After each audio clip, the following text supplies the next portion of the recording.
may check from time to time and so forth. You want to make your statement now? Yes, I'll sit down.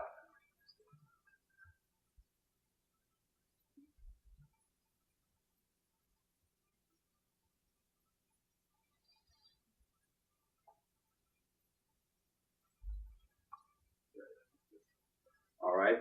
Well, today, which is January 11th, 1986, we are privileged to be able to interview Dr. De Brito, who has had extensive experience in the foreign relations field.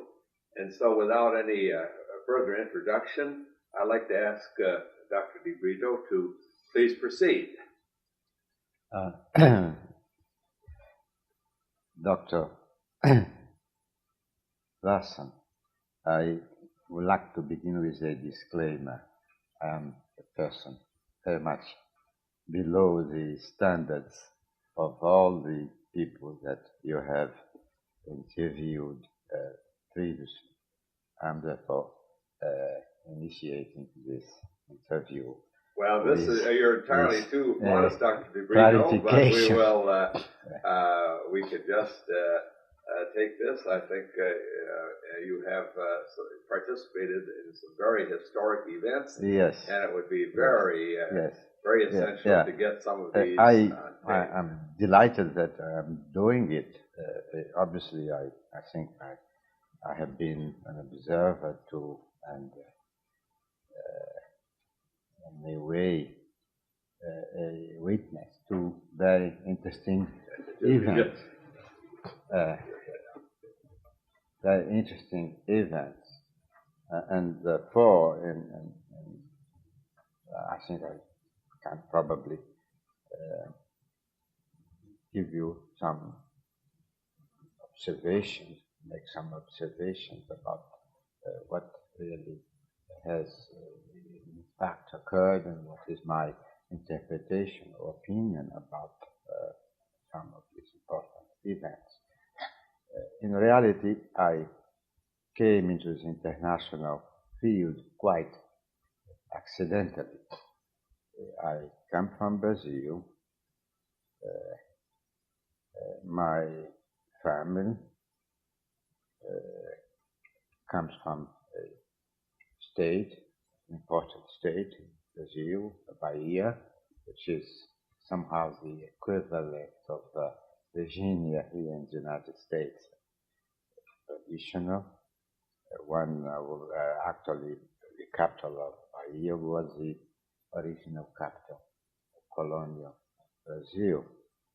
My family had been landowners for many centuries in Brazil, and my father was the oldest, was the first one to enter a liberal profession.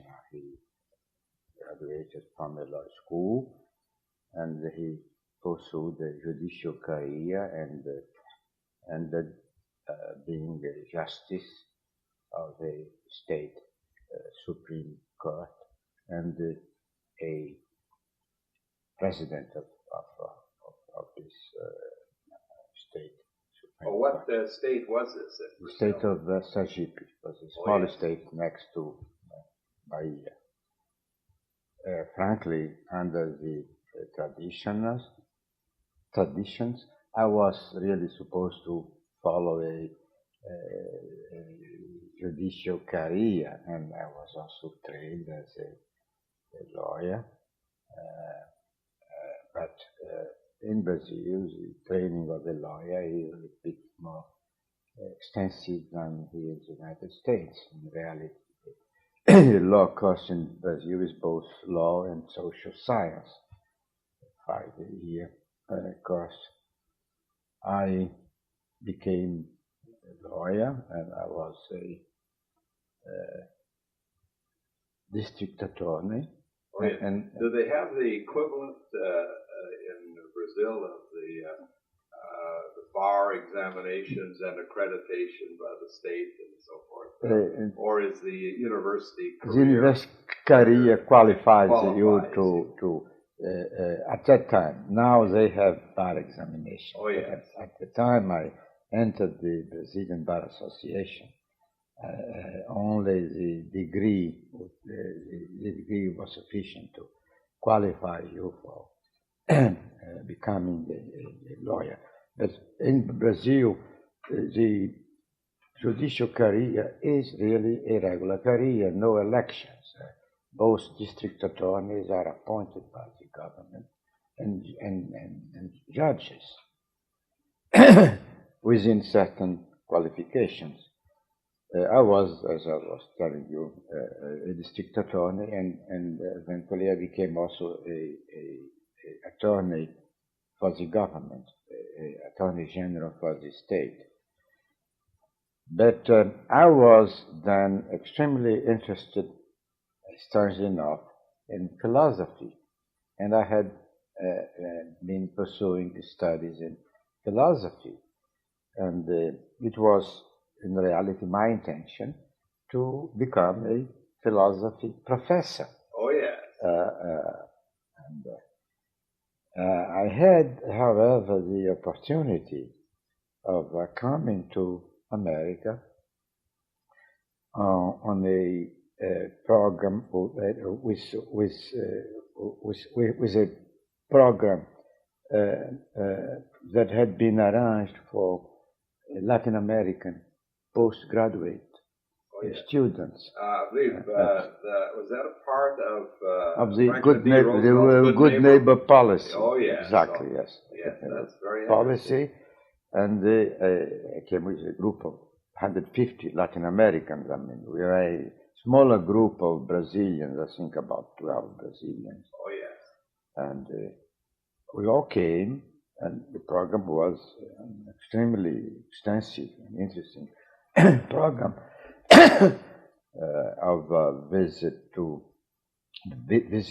several universities and major cities and industries. I must say that it was a fantastic experience.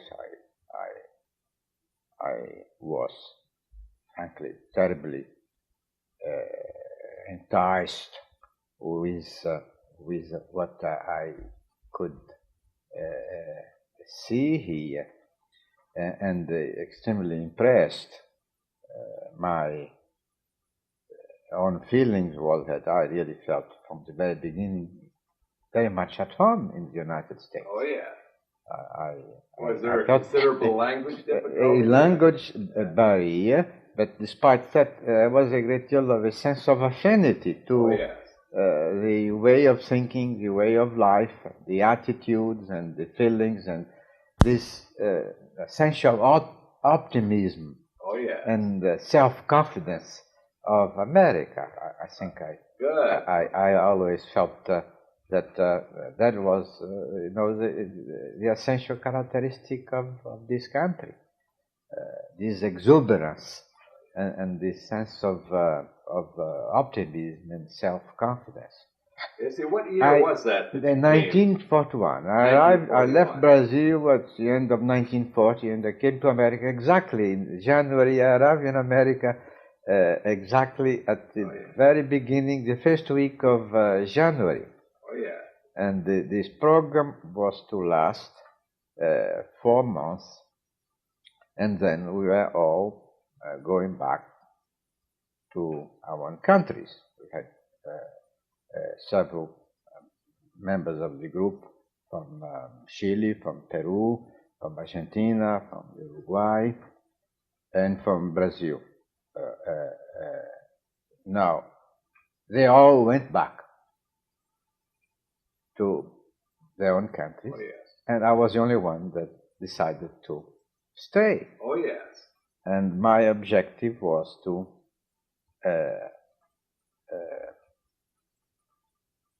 go to an American university for my PhD. I was in Washington, and I thought that the Catholic University of America would be the place where I would like to go. Oh yes. Actually, I was an official of the Brazilian state government, and I was authorized officially by them to to do so. And after a few months of preparation, particularly I was concentrating on learning a little bit more of English. Oh, yeah. I entered Catholic University, Oh, yeah. and then I chose as my major subject international relations, and as minor economics and finance. Yes, of course. Now, Catholic University had a very fine, broad graduate program. It had a good graduate program. It was not the best, but I was still also interested in philosophy, and I still felt that it was important to go into this field, into this new field, with a philosophical approach. Oh, yes. I really chose Catholic University because I was, frankly, very involved with the idea of with the new Thomistic philosophy, the neo-Thomistic philosophy of Maritain, but I was also very interested in the French philosopher Bergson, Bergson. And at Catholic University, after 2 years, I actually got my PhD. Was the result of a tremendous effort. It was during wartime. Yes. And really the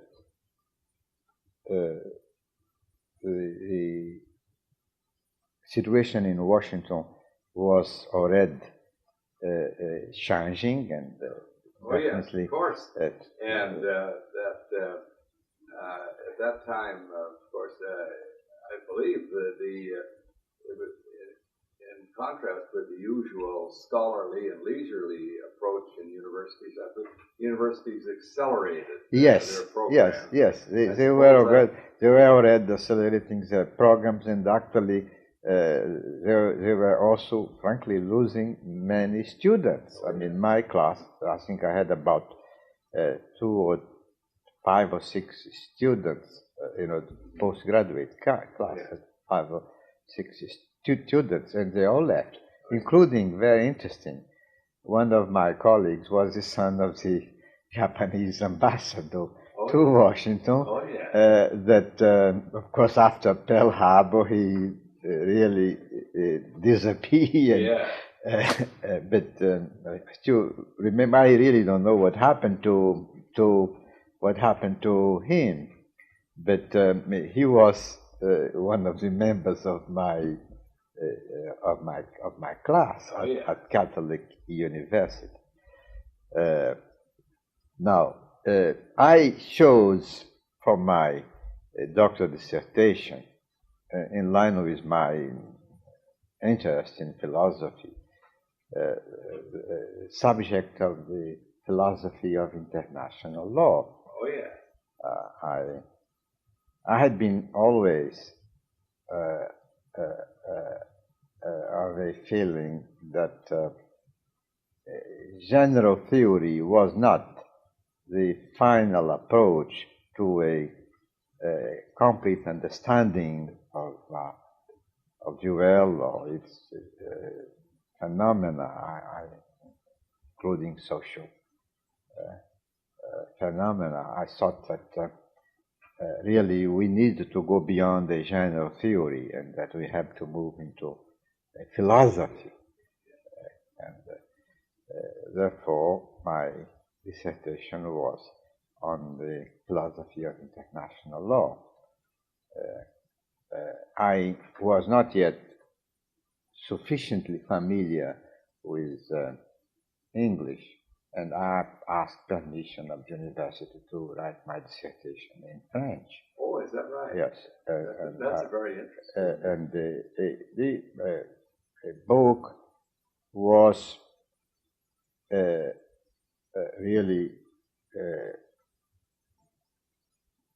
not received with the success and understanding that optimistically I might have expected. First of all, it was just a dissertation. And second, it was perhaps too juridical for philosophers and too philosophic Yeah. for jurists. That's that's an interesting point where you have two fields overlapping. You encounter that sort of thing. Frankly, without any false modesty, I think it's an interesting piece of work, and it has some very novel ideas which are still novel today. And I haven't ever made any effort whatsoever to publicize or make it known. Perhaps because some of my own ideas were not terribly realistic. I was an enthusiast of a new legal order, and in reality, the process of history was taking a new turn along the lines of politics. Really, the post-war was an exclusively political world, not the type of environment that would allow the development of a system in which law would prevail, which has been the dream of some contemporaries, including here in America, some of the movements that a system where law would prevail. Well, frankly, what we have is a system where politics prevails. Of course, there are attempts at, you might say, international law, but much of it is international politics. Politics, really, what we have had since the development of the modern world after the Renaissance is really international politics, not international law. And we are now having a little bit of international economics too, but really international law is still, frankly, a dream which might be eventually fulfilled, we hope. I'm not so sure. That's a very interesting concept the relationship between international politics, economics, history, and everything else. Yes. Well, I had conceived 4 categories: ethics, law, politics, and economics. In this descending order, and obviously what we really have is really politics and economics. Really, we do not have anything else that is really a prevailing force in history. Now, of course, there are some influences of an ethical character or of a legal character but really they are sidelines. They are not really. They do not belong, unfortunately, to the main currents. Now, I was also, frankly, terribly optimistic about the idea of a world in which nationalism would not be so strong. I felt that it was essential to limit sovereignty, and that national states should really loosen up and try to develop regional systems. My approach was that the world should organize itself along major regional lines. But I had, however, not misunderstood the importance of power. I had very clearly understood that the future of the world is really in the hands of key countries, major countries, Oh, yeah. and key leaders, because I do think that man is still the essential factor in everything. That's a very interesting point there, and of course, throughout history, the quality of leaders has varied tremendously. Tremendous effect. Tremendous effect. Frankly, I think really, I'm always amazed that what really man means. You know, the human being. This species is definitely a miracle, if nothing else. Because how is it possible for just because we are an animal species. Yes, that's right. No question.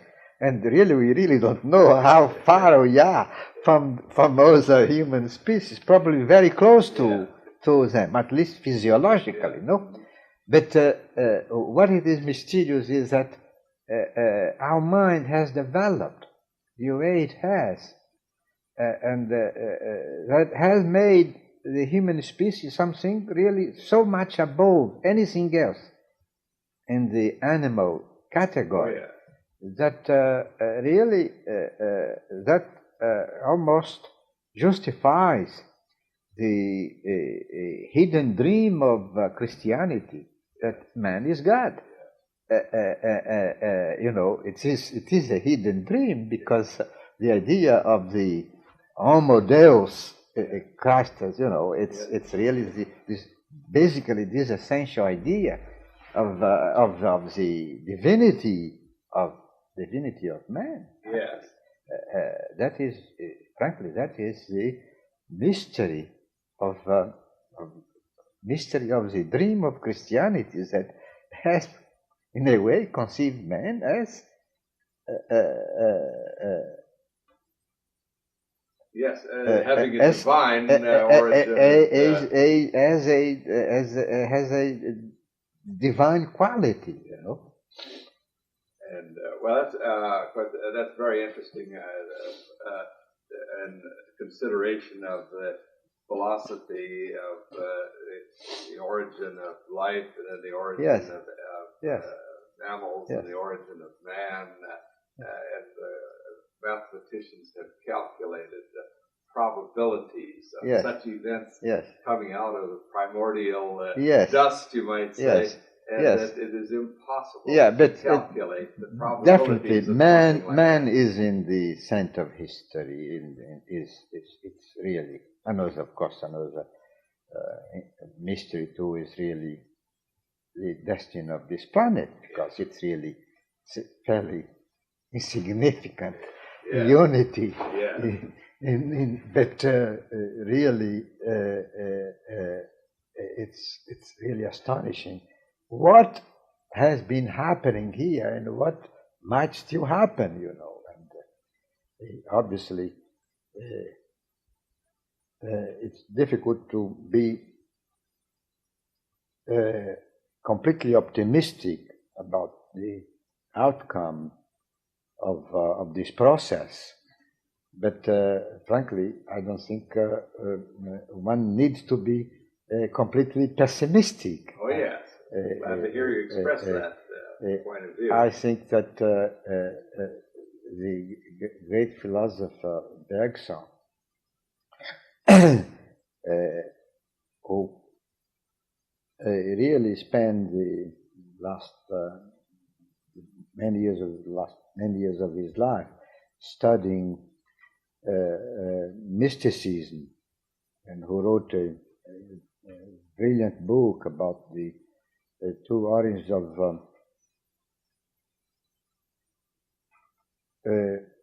religion, two sources of religion, really ended up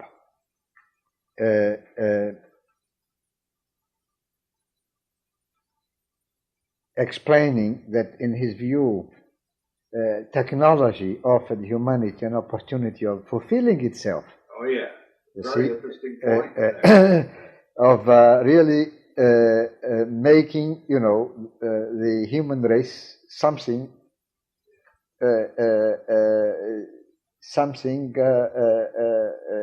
exceptional, or something, as he said at the very end of his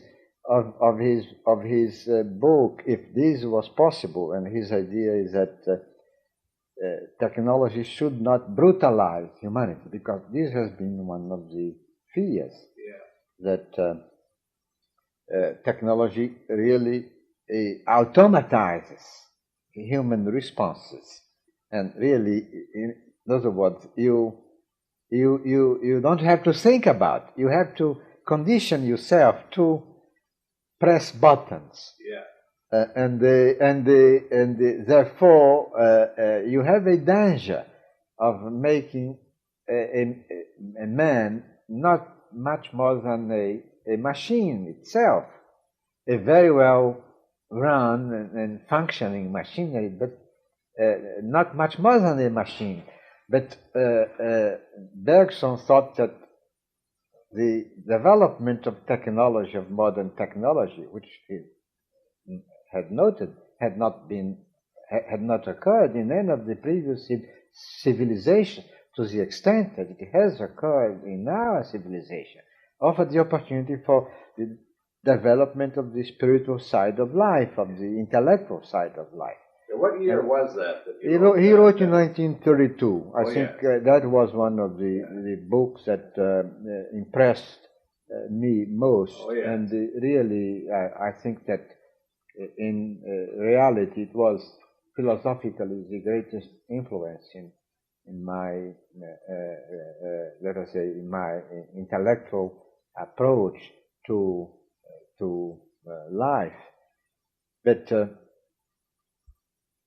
going back to this philosophical background, or these philosophical interests which I have had,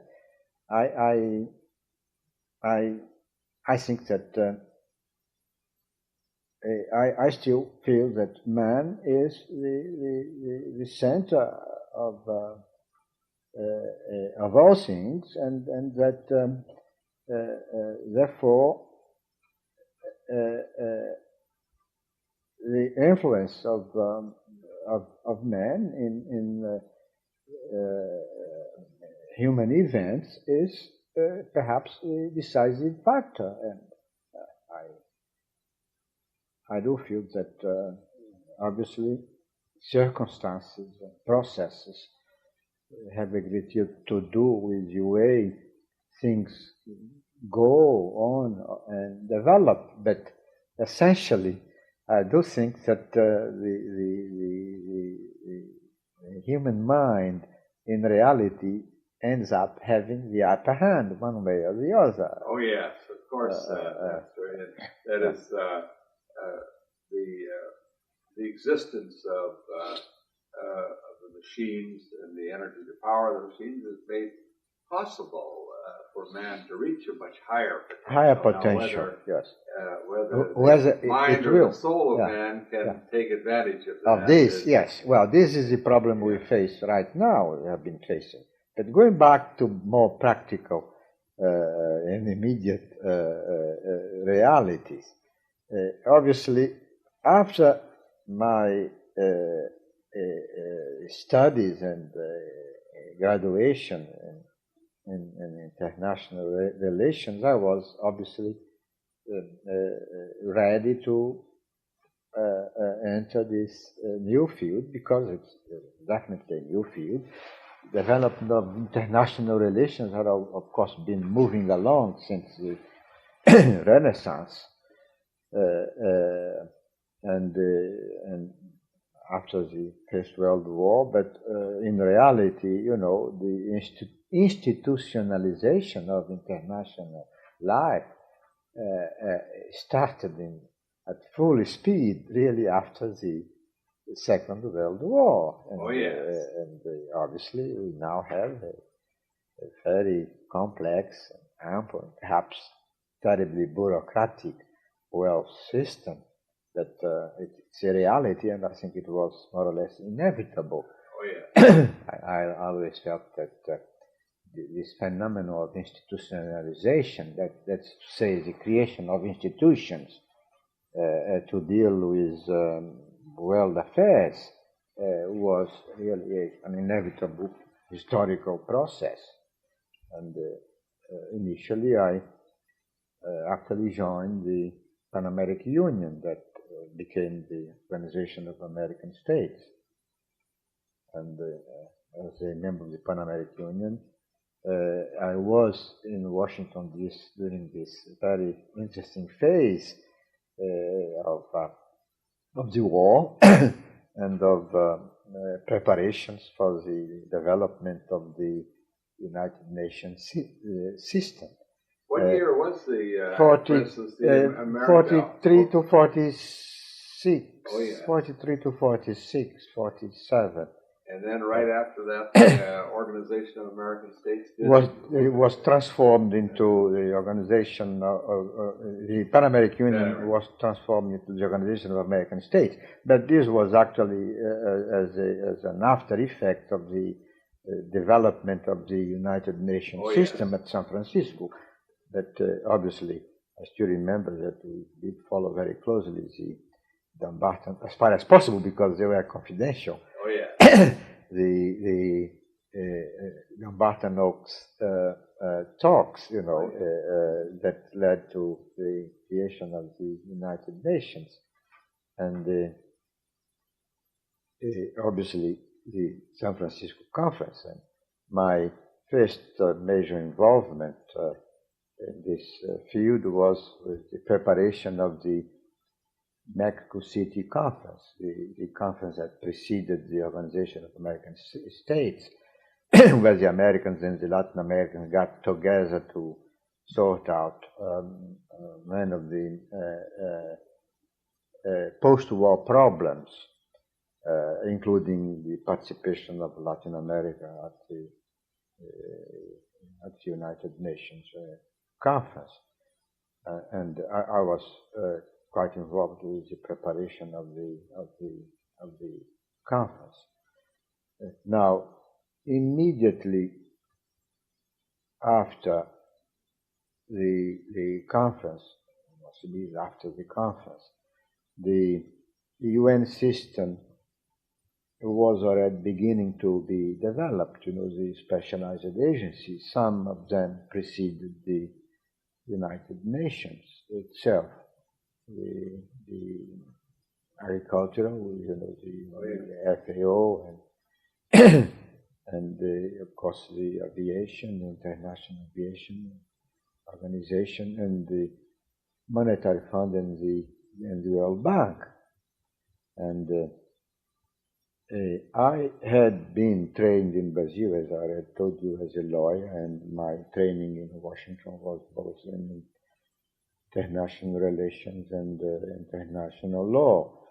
And I then had the opportunity of joining the International Monetary Fund as a legal counsel. Actually, I was one of the first counselors of the International Monetary Fund during this initial phase of activities. Really was a phase when the fund was really not yet functioning. It was simply trying to organize itself. I was quite involved with the activities of the fund during this initial phase in a purely technical, professional capacity.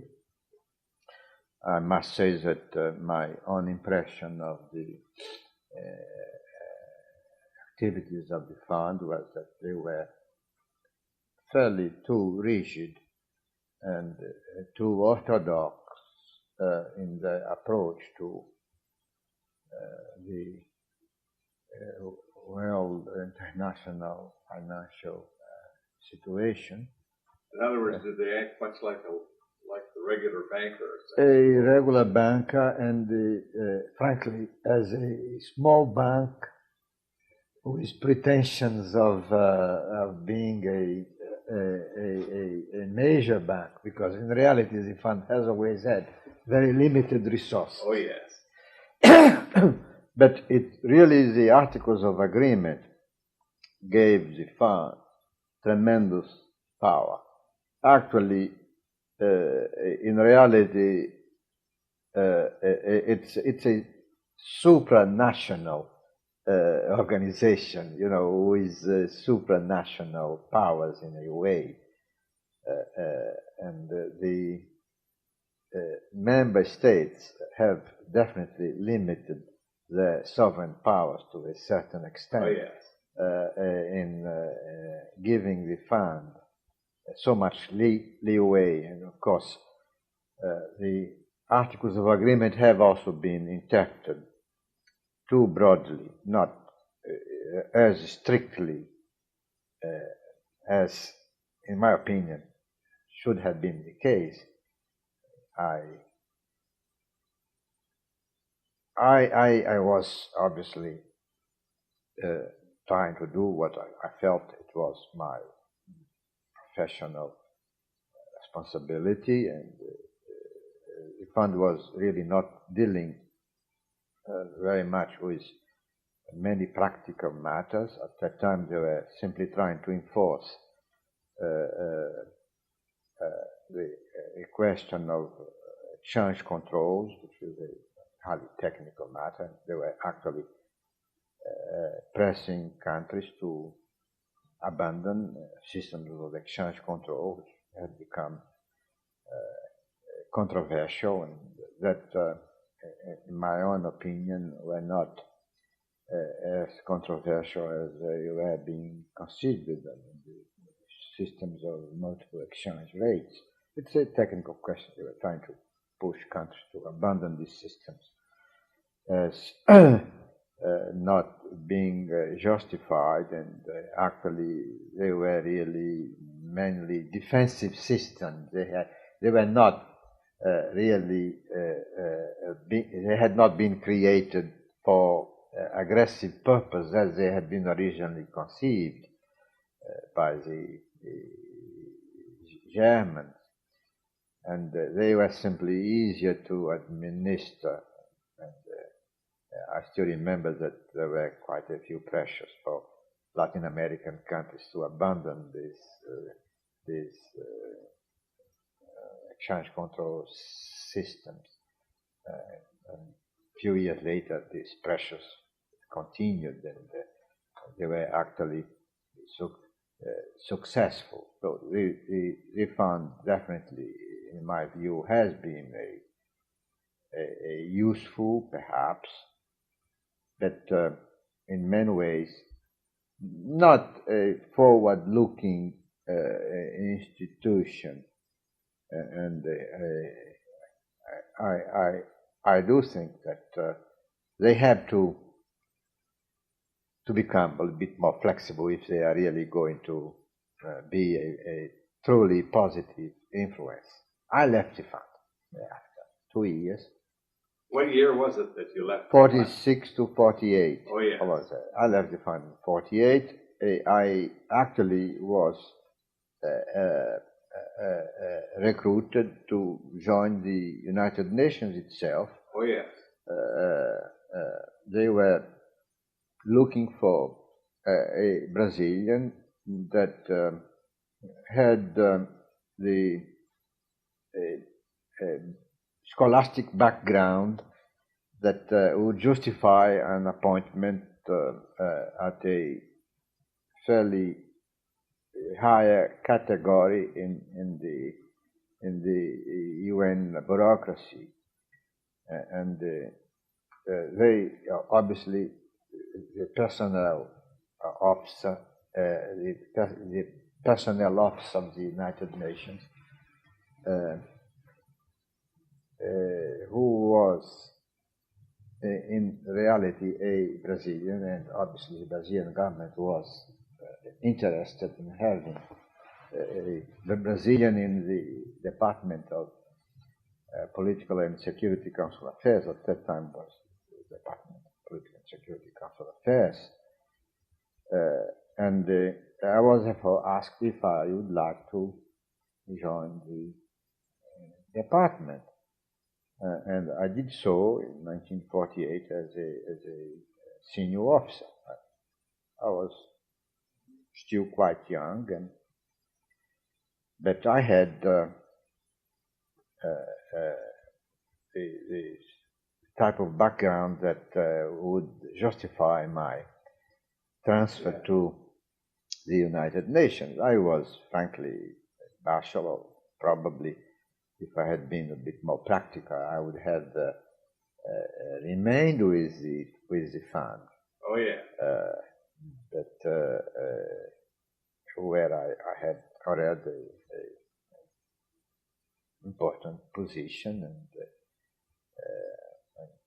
I really always liked Washington. I always felt also very much at home here in Washington. I had gone to school in Washington. I had been with Pan American Union, and so together I was here for 7 years. Oh yes. So you became very well acquainted with Washington, yes. But I felt that, all right, so let me try. This is a new field, and it's a new activity, and I didn't have any personal responsibilities. I was not married, and so I came to the United Nations. I went to United Nations, and I joined the Department of Political and Security Council Affairs. Immediately after I joined the United Nations, I was actually sent on a very interesting mission to Indonesia. The UN was involved with the Indonesian question, the Security Council actually, and the Council had established a committee to try to settle the Indonesian question by peaceful means. It was initially a good officers committee, and the membership had been very cleverly devised. One of the parties had appointed its member. Each party had appointed its members, and the two had selected a third member as a result of this arrangement, which was, frankly, I think, an extremely clever arrangement. The Australians had been selected by the Indonesians. The Belgians had been selected by the Dutch, and the two had selected the Americans as the third member. Was very extremely clever. Very clever. Of course, when I was sent to Indonesia, the matters had reached a deadlock, and I was sent as a deputy principal secretary of the commission, and when I arrived in Indonesia, there was really no meeting between the two parties. They were really exchanging correspondence, and the commission was simply serving as an intermediary in the exchange of this correspondence, and was simply trying to conduct its effort through letters to both parties, which it would try to suggest possible approaches. And then there was an intervention. The Dutch started a military action against Sukarno, and the Security Council intervened and adopted a very strong resolution which extended the powers of the Commission and really opened the door to the possibility of pursuing a settlement. I say that I think I had some influence on this action because I prepared the memorandum to the American member, in which I really explained the possibility of doing that sort of thing, of expanding the power of the Commission. And in reality, giving the Commission the possibility of recommending terms of settlement, which is one of the first times that the Security Council adopted, was the first time adopted a resolution of this type. I must say that obviously by temperament and by probably mentality, I am really very much of a behind-the-scenes person. Well, of course, with their recommendations and writings there, you were in a good position to influence the outcomes. But I have been always quite timid, and frankly, I think I love ideas, and basically I think I would be a problem solver, particularly if I have to suggest formula or procedures. I love, and this is quite important in international negotiation. I do think that obviously they are not the only factor and the only element, but they are an important part. You will understand these things just don't happen because you have this formula. Obviously, when this action was taken by the Security Council, the Americans had already made up their minds that they were going to press for a settlement. And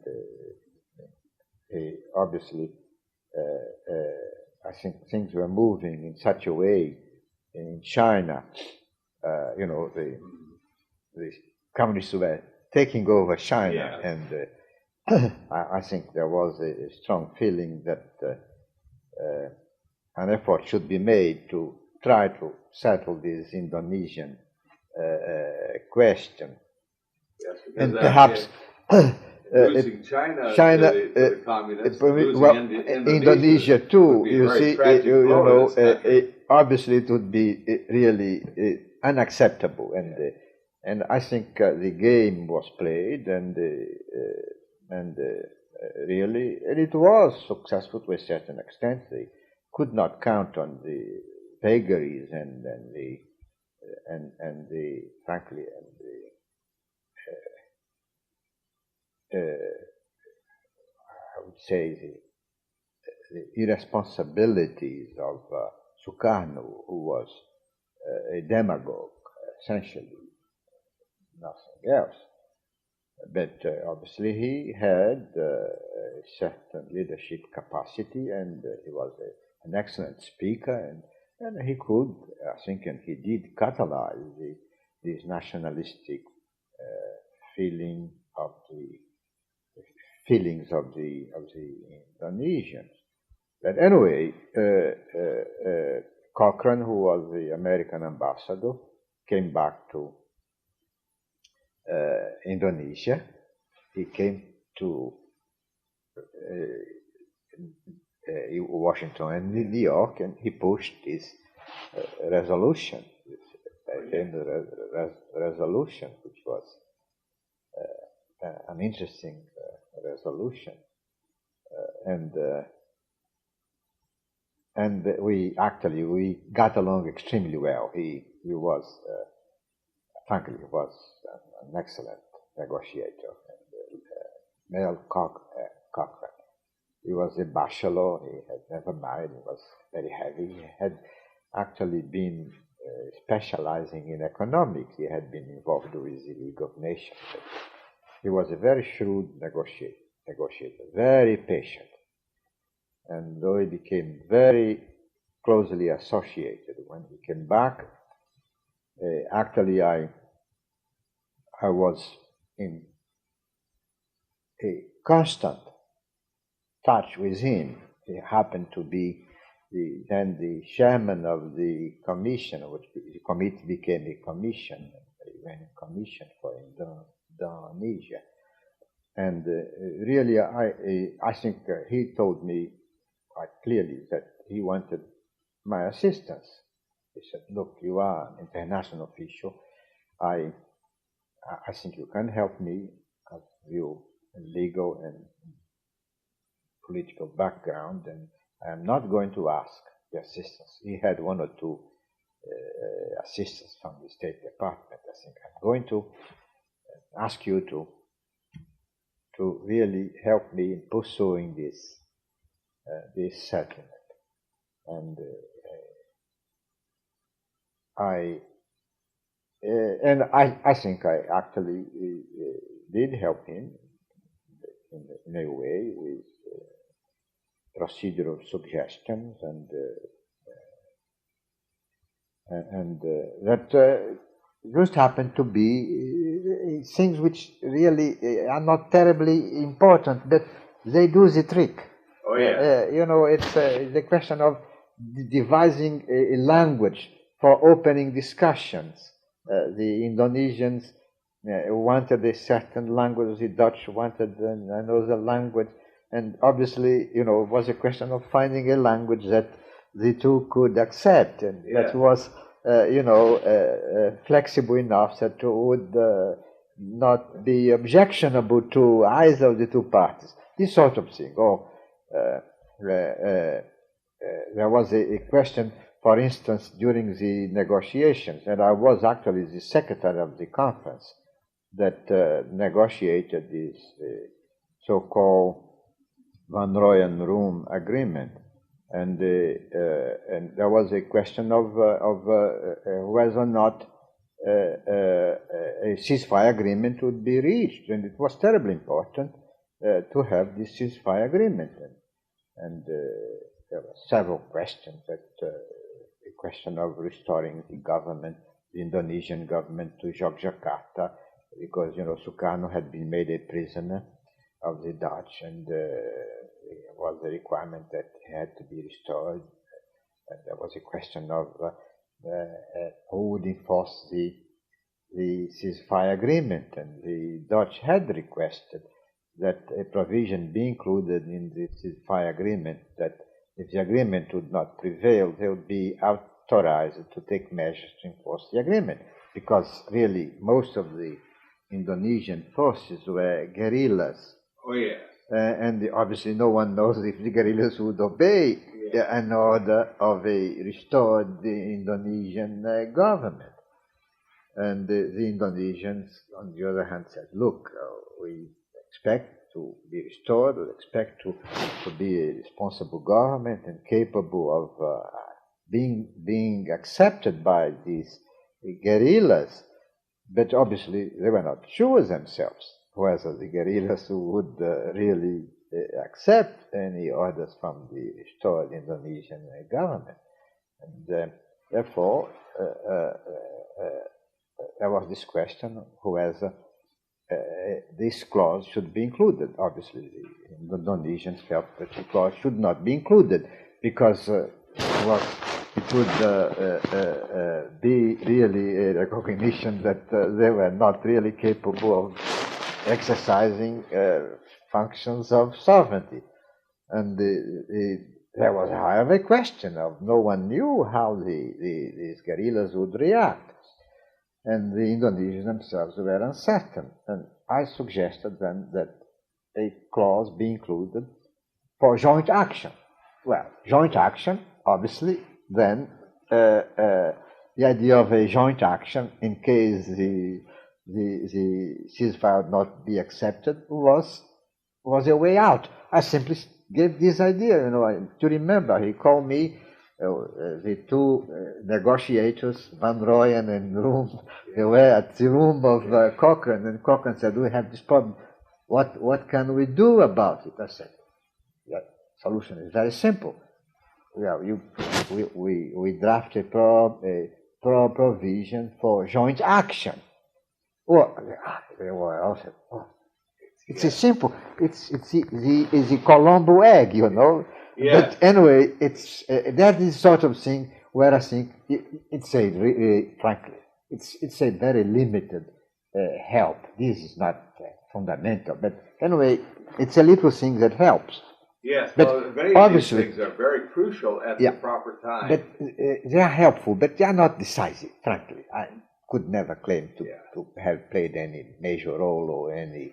But I think what can be done is that you can make these minute contributions that are of help.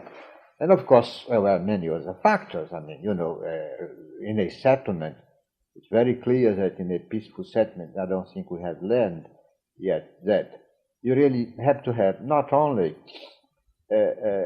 appropriate procedures, which are terribly important, because saving face is so terribly important, unfortunately, in international relations and in human life itself. This appropriate procedures, the role of appropriate procedures is so crucial, so important. But really, you have to have more.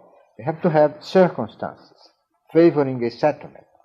If you don't have, frankly, procedures are of no help whatsoever.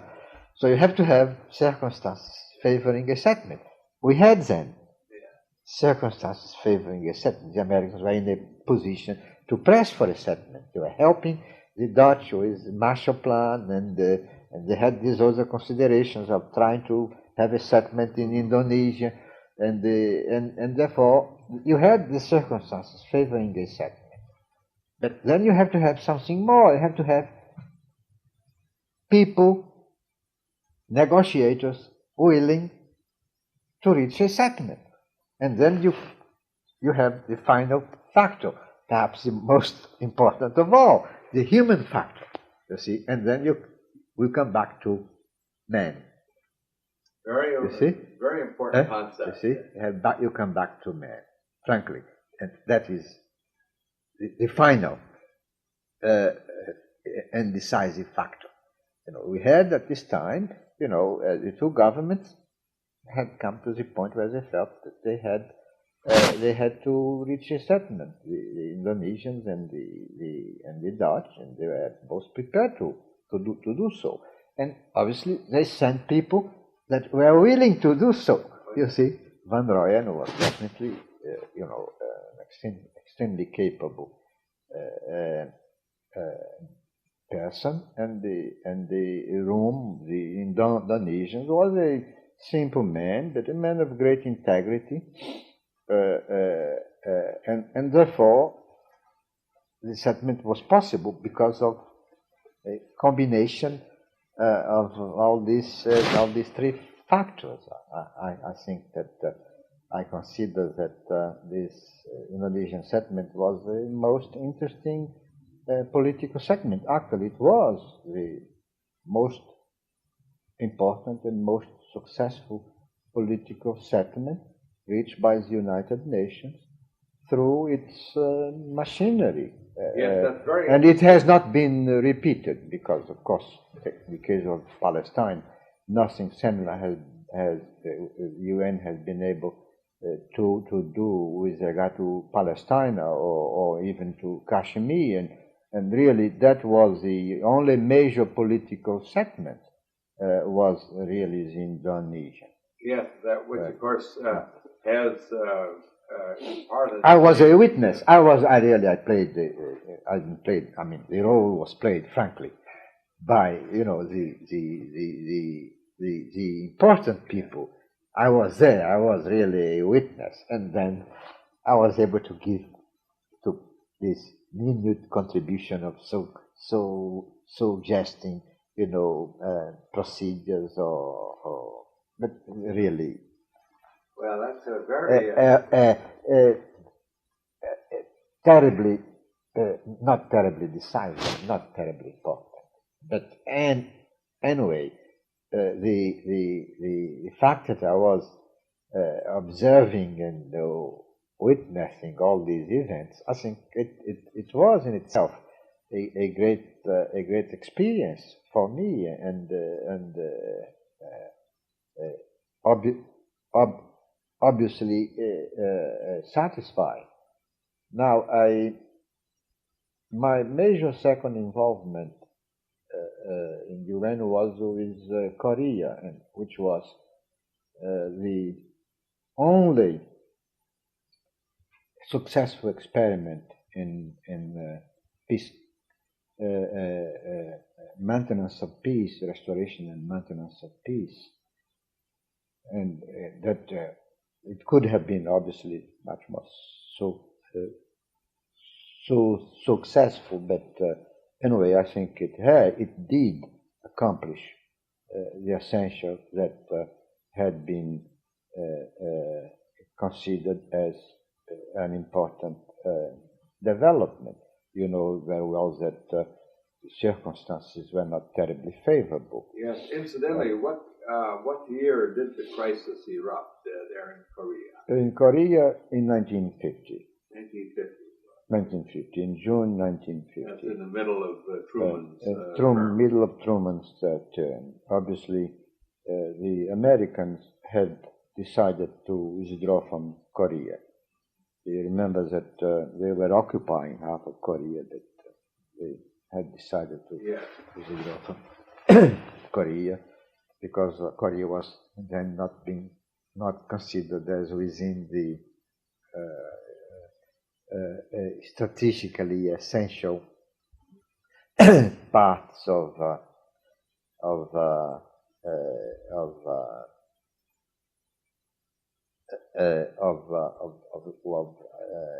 U.S. balance of power considerations, and really these had not been divulged, but apparently the Russians were aware of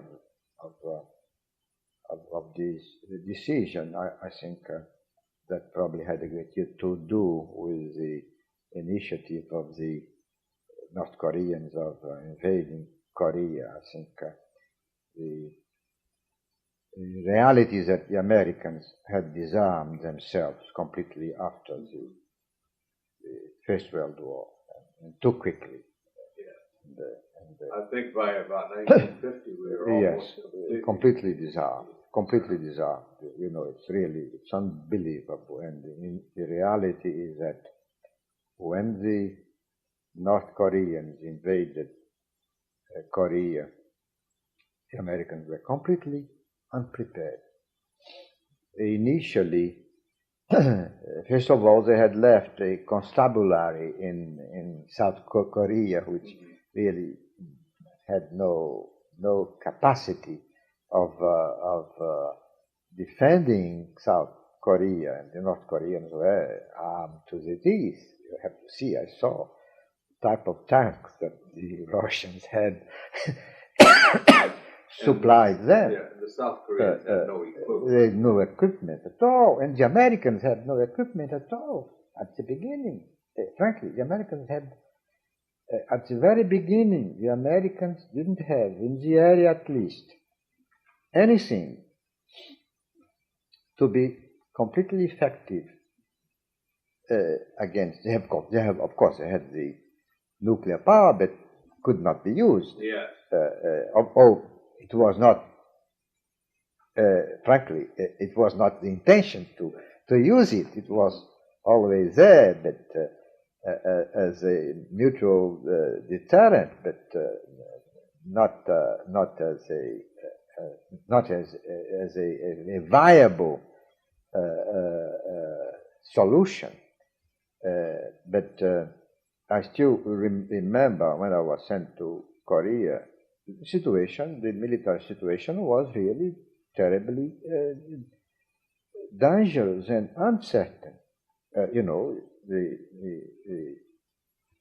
U.S. had decided to come to the assistance of South Korea, UN, because the Russians were absent from the Security Council, was able to adopt a resolution that in reality condemned the aggression and gave the US the authority to carry out this fight against the North Korean aggression.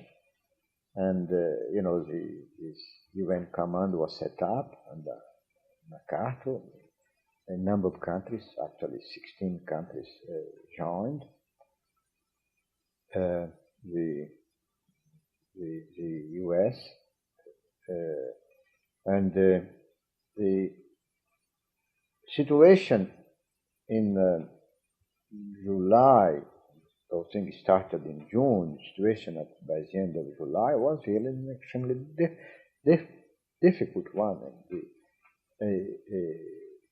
North Koreans had taken over Seoul, of course, and they had moved down south. And really what remained in the hands of the South Koreans and of the Americans that had been brought from Japan, was really what they call the Tucson perimeter. Oh, yeah. And really was not a terribly large area. And I think that there was a possibility that the Americans perhaps could have not even remained there. I think if the North Koreans had been a little bit more resourceful,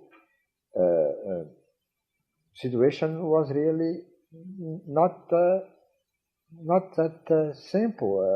And I think the Americans were probably very successful because they had a man, that General Walker, who was, I don't think he has ever been given the recognition he deserves.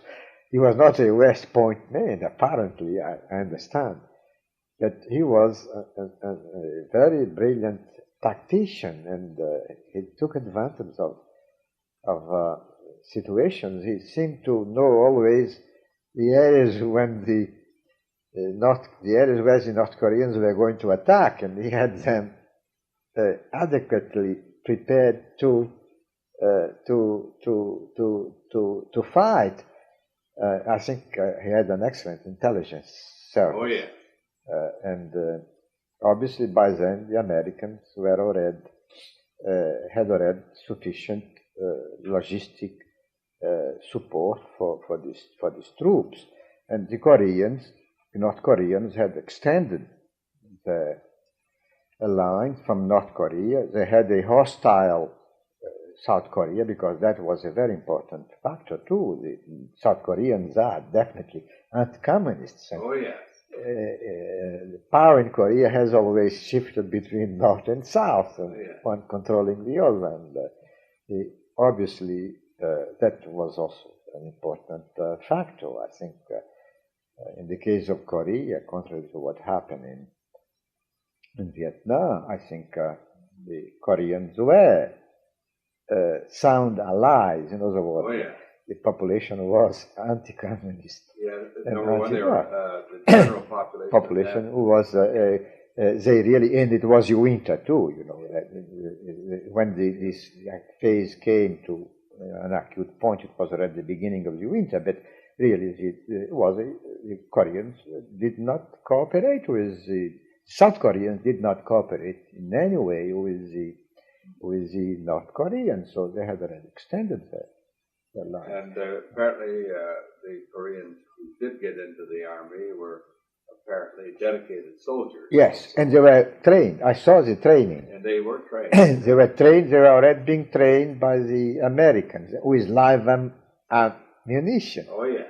I saw some of the training. We were taken to some of the training camps. Oh, yeah. And it was live training with live ammunition. Yeah. And they became excellent soldiers. But the Americans were not definitely prepared. And I understand that at the very beginning, the Americans did not have even anything that could destroy the tanks the North Koreans had used to invade the South. No, their armor plate. The armor plate was very good, and really only a bazooka at close range could really destroy these tanks. But that several weeks later, the Americans already had, they already had sufficient means to really destroy. I saw several of these tanks actually in the area of Busan and later on in the area of Seoul. But really, the Americans were not prepared. It's nonsense that the Americans had any plans or any dreams of the Russians had claimed. The Americans were completely surprised with this attack on Korea, and obviously the decision to go to the help of Korea was a political decision. It was not based on military considerations. It was based exclusively on political conditions, because it was true. It was the not the right place. Oh yeah. But it was the right moment, because really the Americans were simply applying the doctrine of contention, and I think Korea was a successful application of the contention, of the policy of contention, and it could have been more fruitful, because I think the Americans won the war in Korea completely, and not only against the North Korean, but against the Chinese subsequently. And I think the military victory was much more real than it has been recognized or accepted. Oh, yeah. But let's see, how long did the war go on before the tide started to turn? 51, in 51 it was already from 50 to in 51 it was already 52 it was already over. But then the negotiations, which were the negotiations started in 51. Oh yeah. But really, there were negotiations among military people, and strangely enough, the State Department had no major role in the negotiations on negotiations that were taking place in Korea. They were conducted by the military, and I do think that they were not really brilliantly conducted. I think the North Koreans and the Chinese are very cunning and much more successful in these negotiations than the Americans. Of course, Syngman Rhee was not also an easy partner, and therefore things turned out to be not as good as they could have been. But anyway, also mistakes were made. Obviously, I think the invasion of North Korea up to the Alo was definitely a mistake. Yes, incidentally, of course, you mentioned that at first the U.S. forces were pushed back down the peninsula to Busan, and then the Americans pushed the North Koreans back completely. First of all, the Busan landing, which was a brilliant, enterprise of a strategic character, and who worked exactly as it had been contemplated, but and MacArthur was behind it. Of course, we were in Busan when the operation was being conceived. We knew what was going on, but anyway, frankly, we had no communication with the rest of the world. But immediately after Incheon landing, I went to Seoul.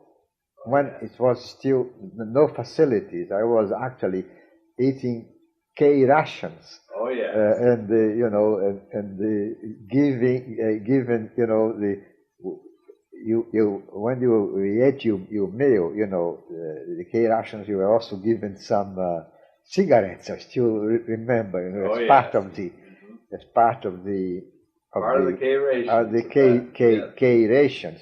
But the latrines were outdoor, you know, yes. and it was already quite cold. And really, I stayed in a military facility that had the room had a tremendous hole. One of the guns, one of the cannons had made a hole in this, and really was already terribly cold. But then the American pushed the North Korean further north. And very successful. But as you recall, the Chinese intervened, but in October. Yes. But as the Americans pushed the Koreans back. Then that triggered the Chinese intervention. As I think I told you once before, when we met MacArthur in Tokyo, I was with the commission, the UN commission. MacArthur received us. Actually, a very graceful host. His wife, very charming, still alive in her 80s. And apparently very lucid. And very interesting. Very interesting. Petite, lady. Yeah. She's from the south. Is very charming. Very charming. And he too was very charming and frankly a brilliant lecturer. I think he had a tremendous knowledge of history. He was a director of West Point, no? Oh yeah. And I thought he also taught. He also taught. No? Yes. And I think he was an excellent lecturer. He would speak in flawless and classic, elegant English. No sergeant language, you know, and or argot. He was really a classicist. Yeah. Of course, he was very brilliant. I think he finished first in his class. First in his class. I still remember when we had a dinner with him, was a banquet at his residence, which was a great honor. He was, after all, the king of Japan. He did brilliantly, no question, as the head of frankly, he was the virtual head of Japan, the head of the government. But he gave a very long lecture. But before, during the banquet, we have the dinner, and but I was terribly surprised to see that he was not concerned with Russian communism. Oh yeah. He was extremely concerned with the Chinese. The Chinese. And really, his idea was that the danger to the world was the yellow danger. You know, the yellow peril. The yellow peril. That was really his approach, and I think. I was quite surprised because his very idea was really that the Russians were basically, essentially, you know, members of the Western civilization, which they are not. Yes, that's interesting. They are not. I mean, this is something. Peter the Great tried to Westernize them, but did not succeed completely. Yes. And the Russians are really Easterner, you know, Orthodox Easterner section of this Western setup. And this, I think, is a terribly important point. They are Slavs. I mean, the Slavs are not Westerners. and they have not been westernized except for the Polish. Oh, yeah. But his feeling was that the danger was the yellow danger. And interesting, that had something to do with what subsequently happened to the American approach to Vietnam to a certain extent. I don't think that as completely as some people might think, because the decision to go to Vietnam was also a political decision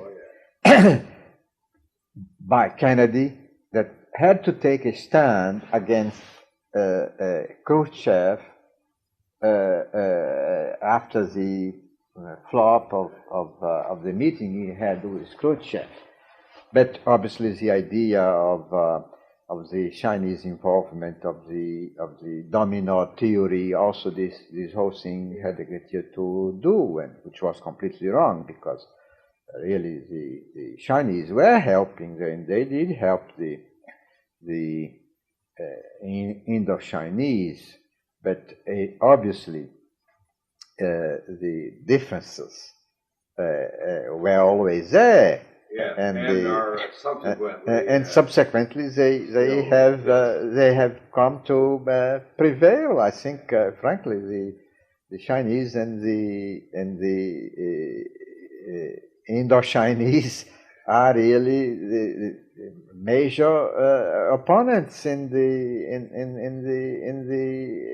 Asian sphere, you see. But anyway, he thought also that the Chinese were not going to intervene en masse, despite the fact that really the news was that the Chinese were going to do it, and Panika, the Indian ambassador to Peking, had been sending reports to India, and these reports were being transmitted to England, that had a Labour government, and England and the Americans, and obviously it was known that that possibility was there, and that the Chinese were massing troops. And I think I told you it's really probably something quite so surprising that one of the members of the commission mentioned the fact that the Chinese were massing along the Yalu, and that therefore they could definitely invade Korea. And then I think MacArthur felt that militarily they would not have a chance. The Chinese would not have a chance, because they would have to cross the Yalu, and the U.S. had air superiority and fire superiority, and therefore could prevail. And in reality, incidentally, I suppose aerial reconnaissance made it possible to confirm the size of the Chinese force. Yes. They had about, I think, 150,000 people massed immediately. As far as we knew at the time, I don't know if these figures are exactly correct, but I think that when they launched the attack, apparently they used 150,000 troops. But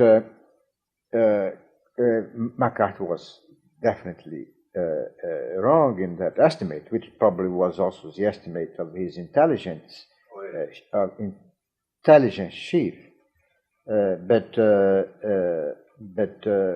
the Chinese obviously were waiting for the freezing of the Yalu, and therefore they didn't have to build tampon bridges, which of course they'd be very vulnerable. Would make an invasion terribly vulnerable to firepower, particularly, and to air power. But also what happened is that the US was so miserable that air power could not be used.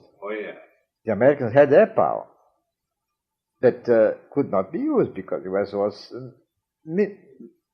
miserable. And firepower also could not be used as effectively as possible. And then MacArthur decided to withdraw. And obviously he had asked permission to bomb Manchuria, and definitely I think the chiefs of staff were concerned that the Russians might intervene. And I think the Russians would have not intervened. But frankly, MacArthur had been wrong in the estimate that the Chinese were not going to intervene en masse. Actually, he used the expression in this meeting with the Commission, if there is going to be a Chinese intervention, it will be a token intervention. But so they were a little bit afraid. I think there was a feeling that the chance could not be taken. And frankly, the Americans, Japan was completely disarmed. There were no available troops to defend Japan. In case the Russians would have decided to make a diversionary attack against Japan, which was theoretically a possibility. Of course, hanging over all this whole thing was the American nuclear power, which was there. But, you know, obviously, probably it was considered that you cannot use nuclear power anyway, even limited nuclear power. Yeah.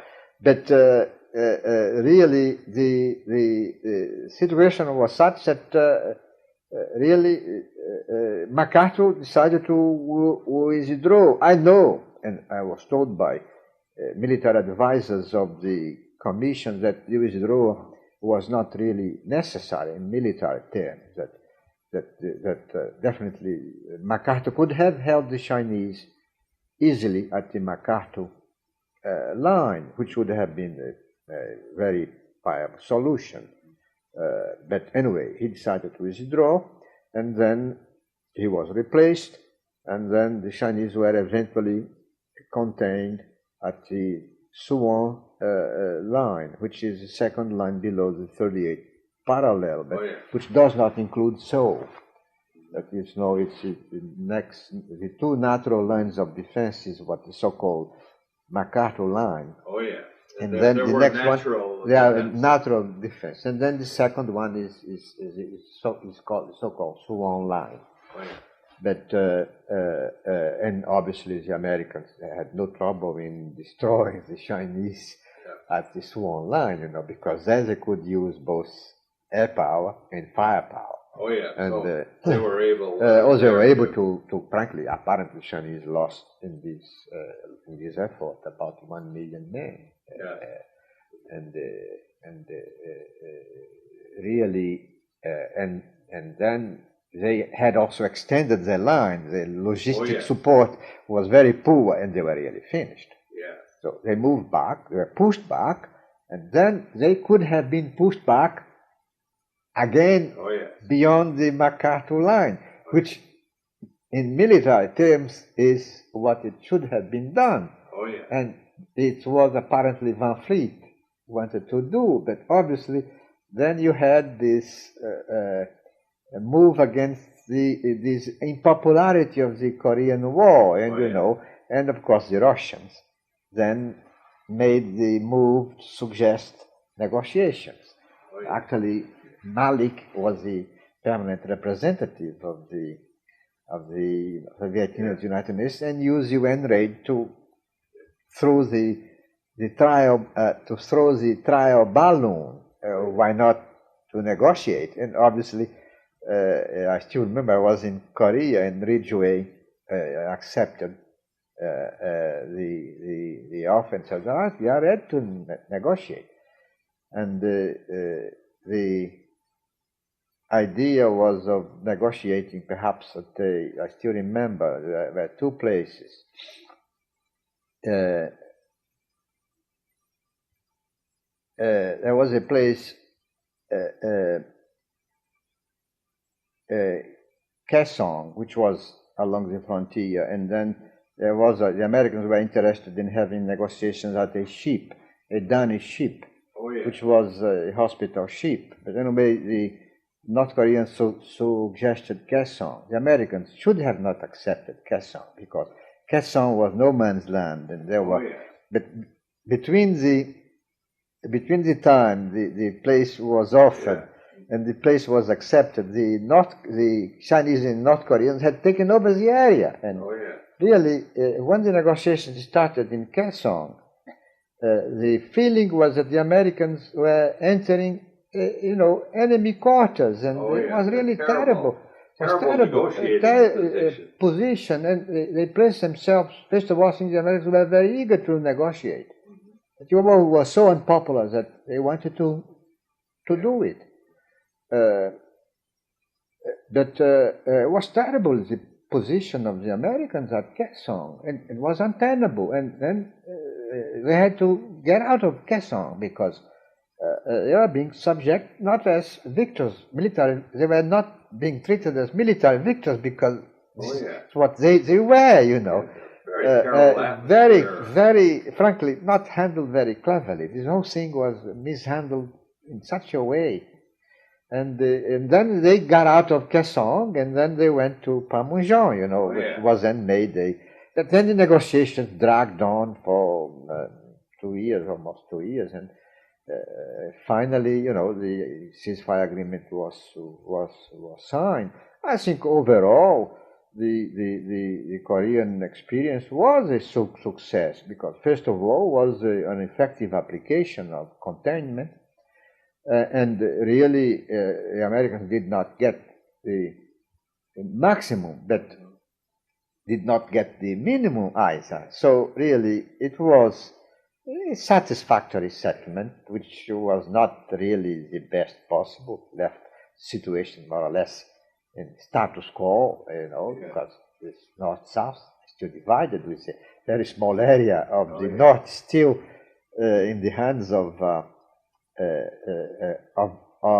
the south. You know, there is a little stretch which does not follow exactly the 38th parallel, and which was under the control of the UN command, and then it was transferred to control of the Korean government.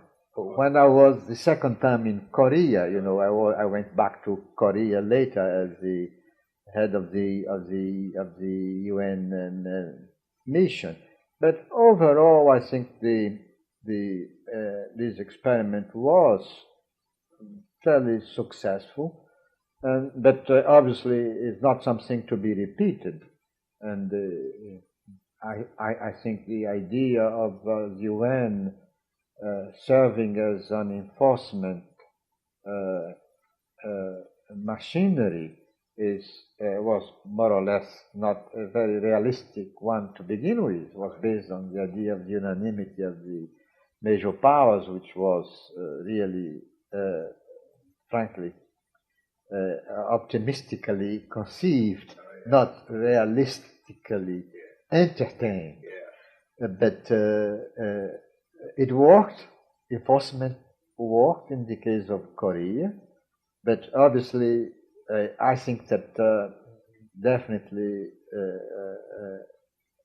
the UN can at best be useful in peacekeeping and peace observation, but not in enforcement. And that is the reason why, you know, that's quite important to maintain these special treaties like the NATO system that you know, can serve as shields or possible counterbalance to the possibility of military action or military aggression. I mean, in the specific case of Europe, but altogether, I think that the image of the American involvement in Korea is still not as positive as it should be. I think that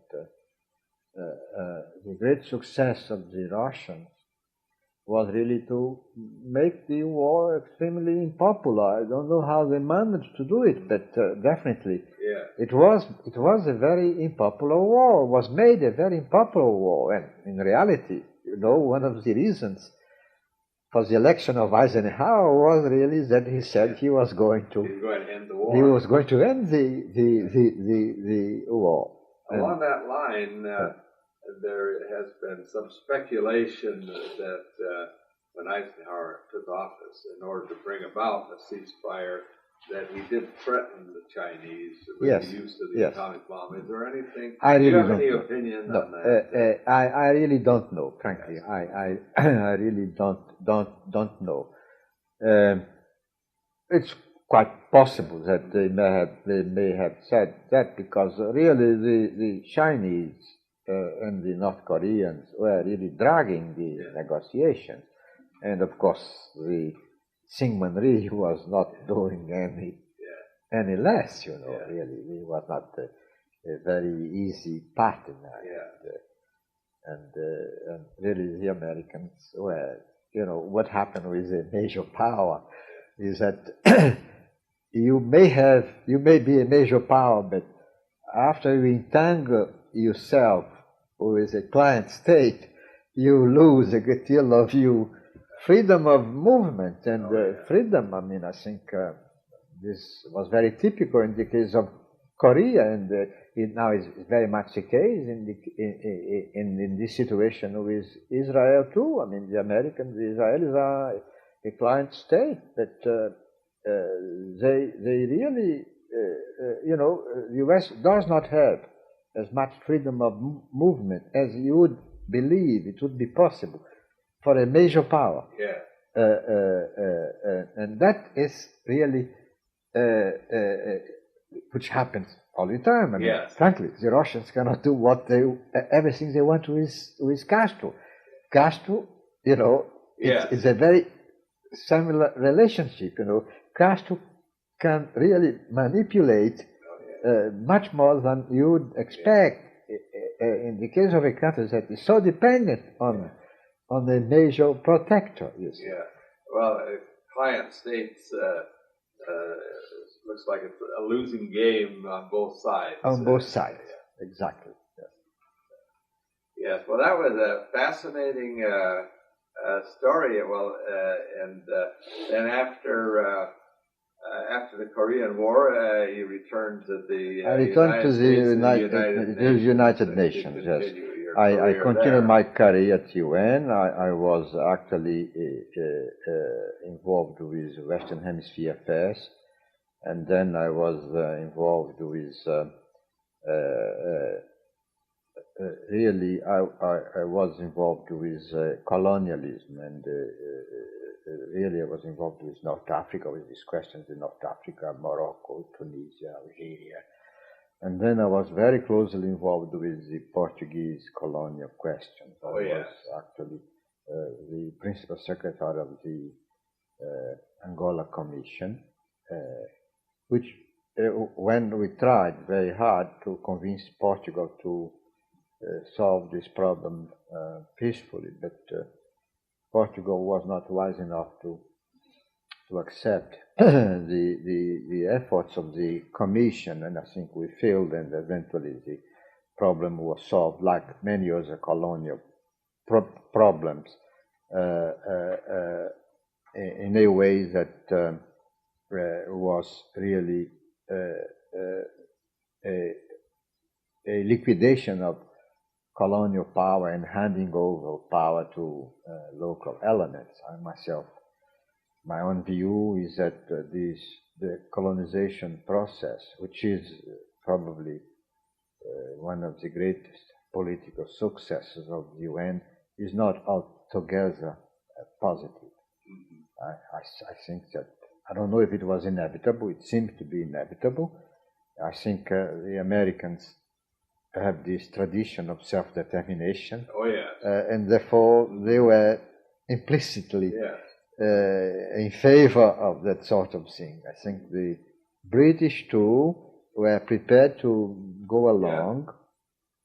I think that the French were much more reticent, and they actually had some very good ideas of proceeding with the process along broader lines instead of national unities, broader unities, confederal unities, and through a phase of association with the mother country.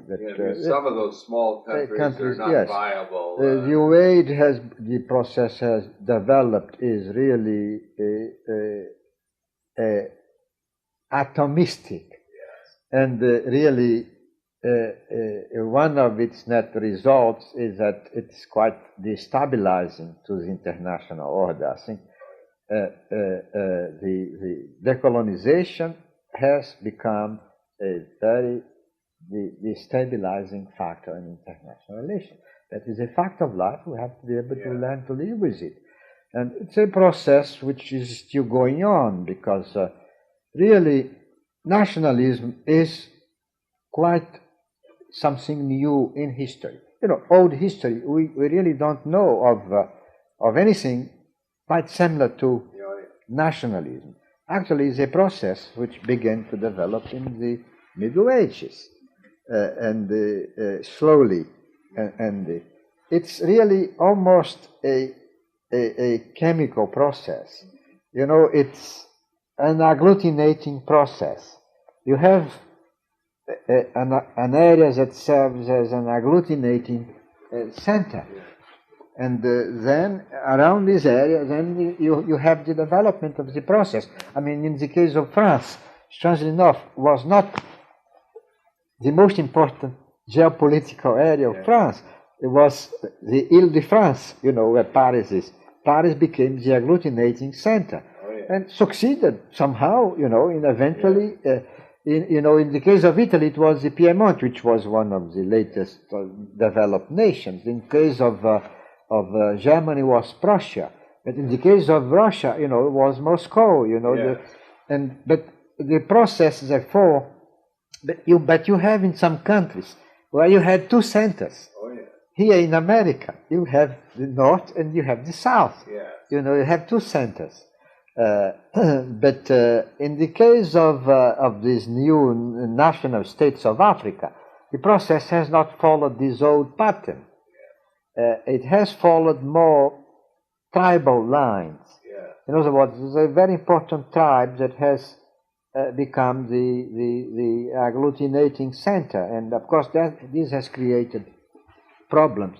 And also the basis for the development was the division of the continent by the imperial powers. In reality, most of these countries were exactly the administrative colonies of the previous colonial powers, and therefore artificial. So they are, most of them, artificial states. And so many of them are so small. So small, and not really, but that was really the result of, frankly, we have to take our hearts to Russian cunning. They were the ones who developed and pushed through the UN the idea that to become independent, you had not to be sufficiently prepared to do so. You see, and it was a declaration of independence that included this principle that you don't need to be prepared. Because the original idea of the Charter was that you had to be prepared. That was the idea of applying the principle of preparation to both trustship and self-governing areas.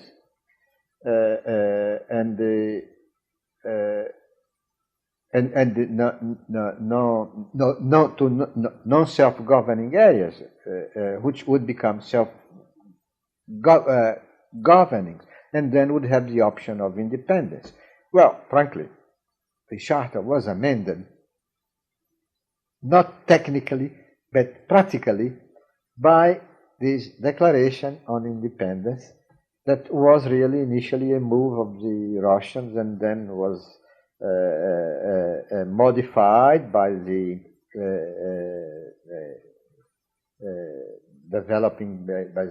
developing countries, and finally came to be accepted.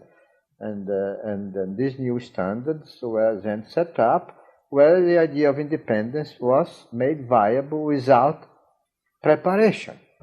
The result is that we have this multiplication of states which are not authentic, are not representative, and are really basically terribly artificial. But they are sovereign unities, they are sovereign members, they are having equal voting powers, and really we should have to learn to live with it and make the best out of it. And this is, I think, what we're still trying to do, but probably in a more forceful way by the major Western powers, including the United States. This is what yesterday we were discussing here. Yeah. That the major Western powers should not be so much on the defensive, and that a certain balance should be reestablished at the UN. And there are many possibilities that definitely the assembly, which is a major organ where all these countries are being represented, is really basically a forum, and it has very limited powers. And obviously these resolutions are only recommendations. The only binding resolutions adopted by the assembly are resolutions on the budget, but all the other resolutions are really recommendations, which cannot be accepted technically. Situation. But they have a certain influence and opinion on international opinion, which is a much more important factor than some countries realize. And it's a factor in itself, which is enhanced by the development of the technology of communication and of information. Yes, the technology is advanced. These facts are known all over the world immediately. Some important developed, and therefore images are created, which are distorted images sometimes. And really, how you are going to fight these images, and therefore you have a room for a tremendous amount of manipulation, which is going on all the time, and which affect the ability of countries, of major countries, to really exercise leadership. So the game is a much more complex game now than really using your own power. Yes, of course, the Soviets have become very skilled in manipulating very skilled. communication. But frankly, very skilled. But frankly, that is their only success. But because economically the system is a flop, and politically the system is very precarious. They have many internal problems, and these alliances they have with the Eastern Europeans are forced alliances, and really I don't think their power is as strong as it is usually accepted. But they are here to stay, and frankly, although I think multipolarity would improve the balance of power in the world, we are still living in a bipolar world, and this situation will continue for an indefinite period of time. It's a reality that we must learn to live with. Take advantage of all of the institutions as best we can. We are still living with bipolarity, and we are going to do so for quite some time. Well, Dr. Brito, this has been a wonderful exposition of your career in international relations, and I want to thank you very much for this opportunity to participate in this. My pleasure. Bye. Yeah.